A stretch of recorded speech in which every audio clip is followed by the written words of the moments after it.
The number one leading cause of death is heart disease. And what is heart disease? A lot of times a lot of people kind of lump it into one thing.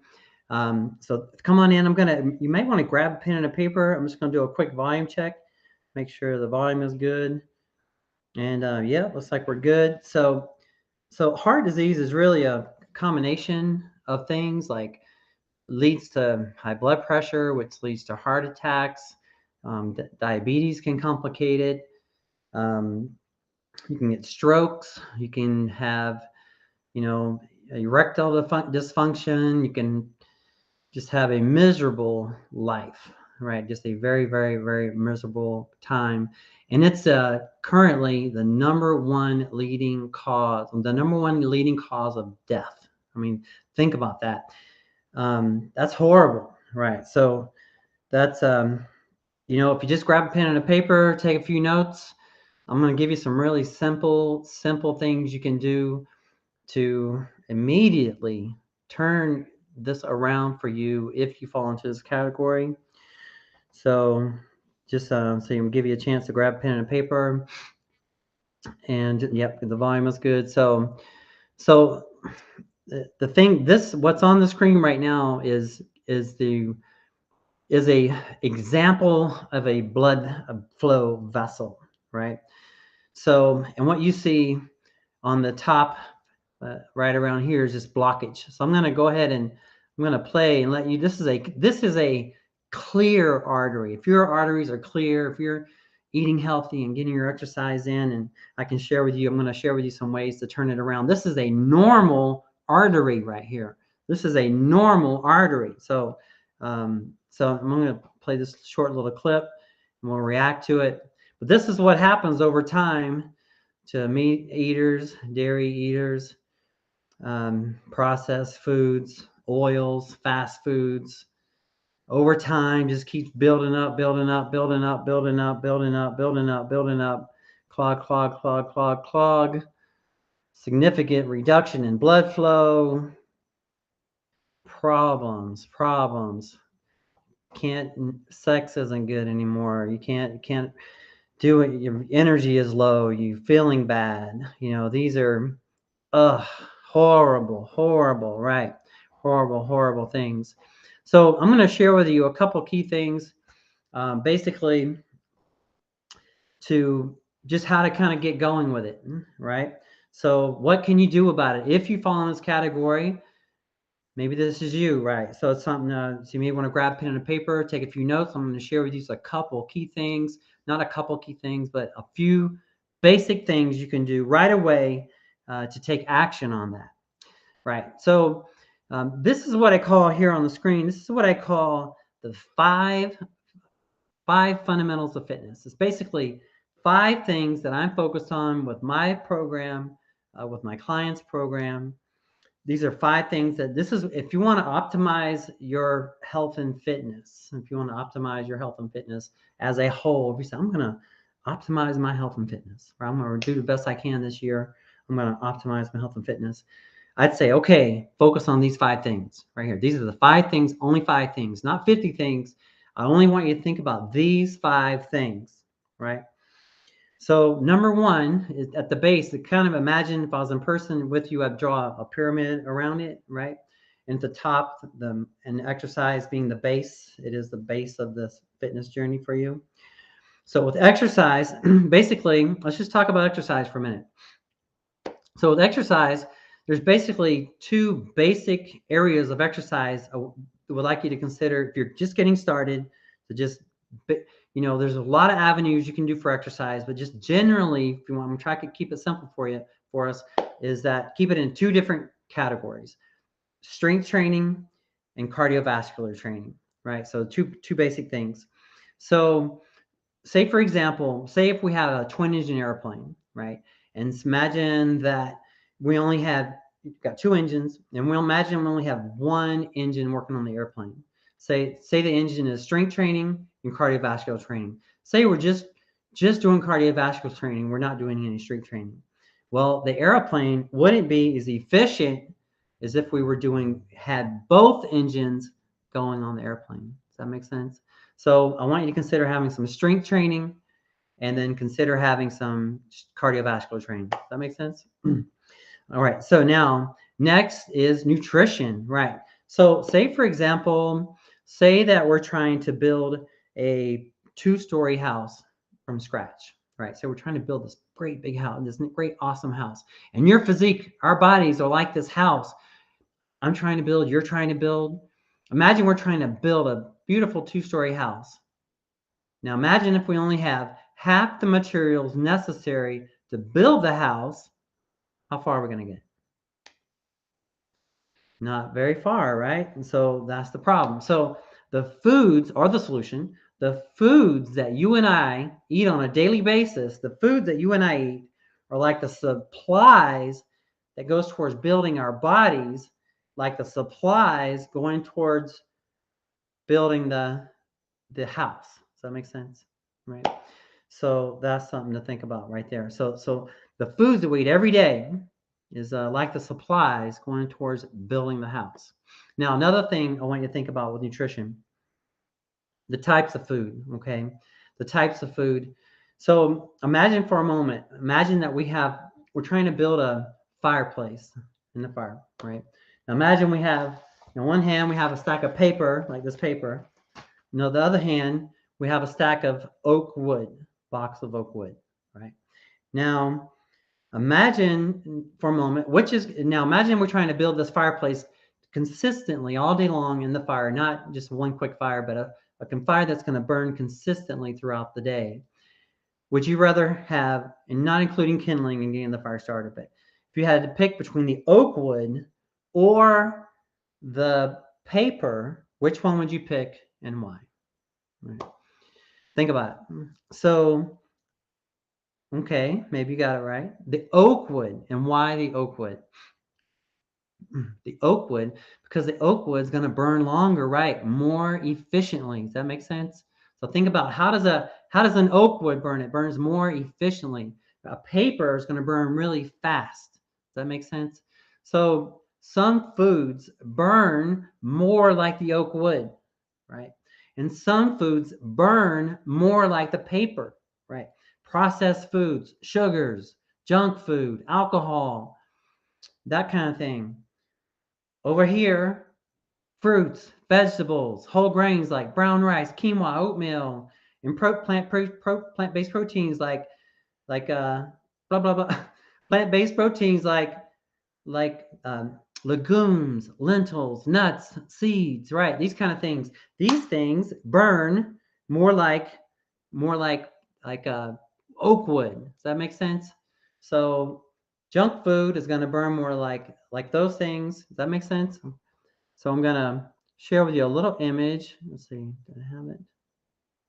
Oh, I had it pulled. Oh, I do have it pulled up. Let's see here.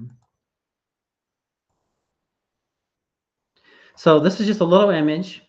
These are some things to think about. So whole food, plant-based, right? These are some of the differences between whole food, plant-based versus vegan.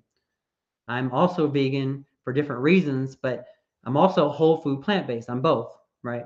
But these are the things. So I prefer the whole food that if you're going to try to not fall in this category, the number one cause of the disease being heart disease, if you're trying to go in the opposite direction, I would consider belonging with the whole food, plant-based and vegan.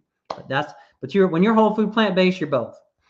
The only thing that vegans can do that's not whole food, plant-based is processed foods and oils, but you can still have those in moderation. So you can be both. I mean, you can be just the bottom ones are the worst, right? So we just want to stay away from these bottom ones. That's the main thing I would like you to consider, right? Now, when it comes to hang on one second. So when it comes to the foods, is basically, consider this. We have, did it change? Oh, it did. So food affects this thing right here, right? Food affects how blood flows in your body. It affects your health, just like this little video right here. You see how it got clogged up? See, this is the normal artery right here. This is the normal artery. And as you're eating meat and dairy and oils and all this stuff, it's going to clog up. And these are you get significant reduction in your blood flow when you're eating these things. But this is something powerful about if you're willing to make a change, and go more whole food, plant-based / vegan, then you can do a lot. You can clear out a lot of this. So obviously now we know that our health is really affected, right? Our health is really affected by what we eat, right? Now, also too, I want to share with you some things you didn't probably even know, but that also it is what we eat affects two very other important areas too. Affects our environment and it affects the animals. So I'm going to share with you a couple things in that regard just to make you aware, because a lot of times if you're not thinking about it all the time like I do, it's not on the front of your mind, right? So I just want to share with you just a couple key things. One is this little bit right here on the environment and climate change. Generally, apparently, and I'm not a climate expert, but I'm just learning the benefits of this. But the climate is getting hotter every year, and so they measure it, and so they're trying to reduce it. Like everybody in the world, they're working on trying to reduce it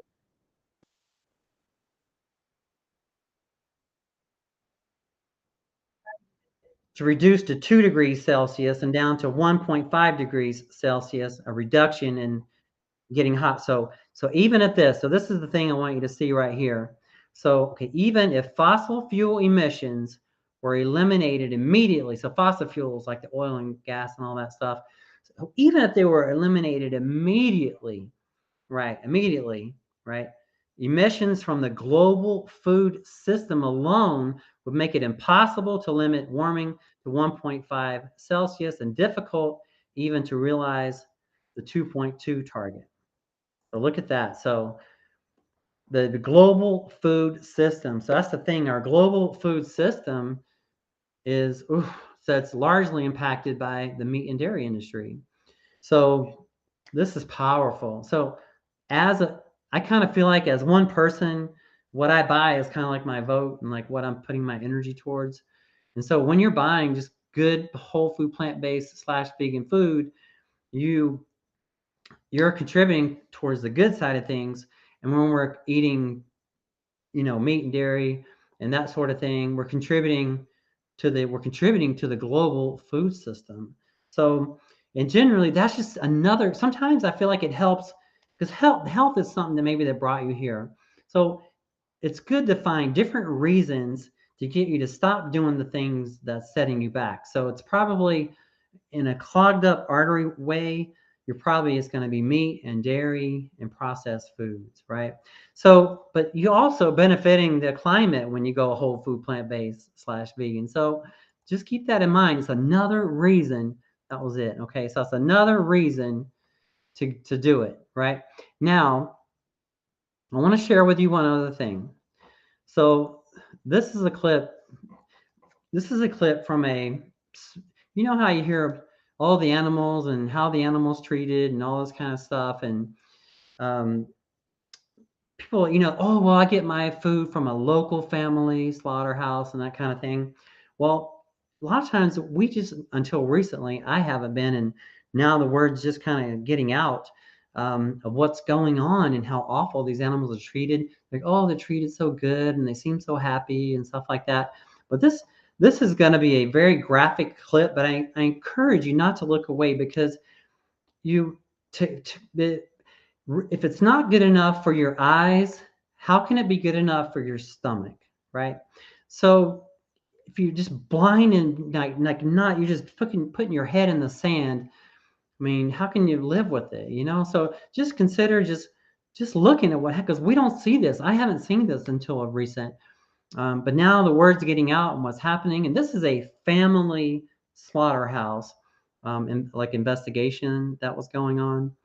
So, and then I'll do a reaction to it. So you can see that the cow's obviously struggling and like they're not happy right there. It's miserable. Imagine being stuck in there. They know what's going to happen, right? So animal rights really being why eat meat and dairy when to put animals through this when we don't have to do it anymore. You can see that was a stun gun right there, and the cow pushed it off. That's what they use first to stun them before they cut them up. So now this is the guy. He's really got an attitude, and I can imagine he does this for a living, but he's so mean. Like he's what? See what he's saying right there? And look how he treats this cow. You know, it's really just awful. This is family slaughterhouse, right? So this is so awful. I'm not playing the audio because it doesn't come across on my computer as audios, but they are showing what's happening. Now, at this point, the cow is still alive. You know, it's still breathing. It's gasping for air. I'll even say that in a moment. It's hanging upside down, stunned and gasping.